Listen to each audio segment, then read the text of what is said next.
In order to preach a sermon that's not boring, perhaps the single most important factor is how you begin the sermon. Because in the first 10 seconds, the congregation is already deciding whether they want to listen to you or not, or whether their minds are going to wander. So you've got to catch the congregation's attention right away. So how do you do that? Well, let me suggest some things that you should not do for starting a sermon. Don't start a sermon with definitions.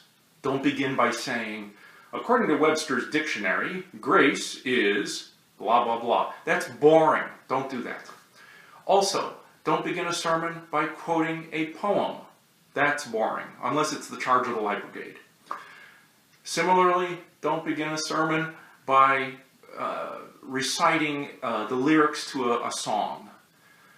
Unless it's a very popular song and you actually sing the song, that might be a way to pull people in, but don't recite the lyrics to a song as a way to begin a sermon.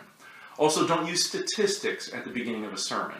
That's useful in the middle of a sermon to support an argument, but it's not a very strong way to begin a sermon. And finally, don't begin a sermon by launching immediately into a discussion of the biblical text.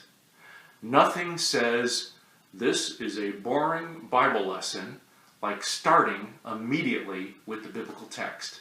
Try not to do that. So, how should you begin the sermon?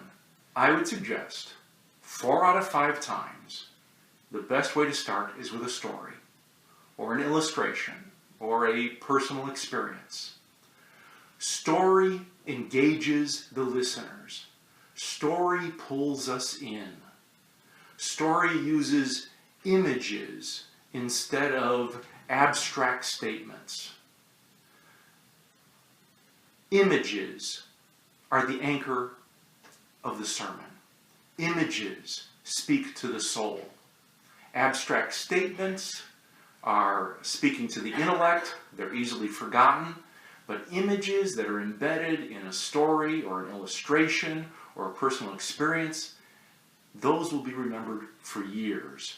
So begin with a story. Now this raises an interesting question. Should you begin with a joke? Because a joke is, after all, a story, a humorous story.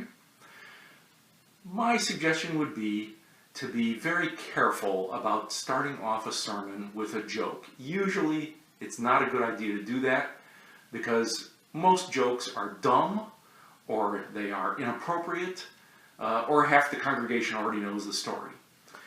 And also, starting with a joke may set the wrong tone for the sermon depending on your topic. However, some jokes really are very good to use with a sermon. Sometimes a joke is an excellent way to begin a sermon. It can loosen up the congregation, it can engage the congregation, and it creates positive feelings towards the speaker.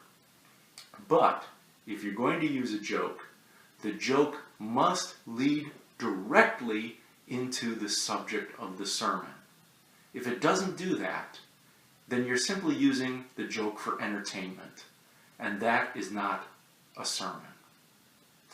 There's one other thing that you could do to start a sermon, and that would be to start with a surprising statement. For instance, you could say something like, I do not like to pray. Now that'll grab people's attention. They'll want to hear what you're going to say next. But even then, you'll probably want to follow that up immediately with some personal stories. So again, we're back to story. Story is really the strongest way to begin a sermon. This is Ryan Algren joining you in your commitment to preach no more boring sermons.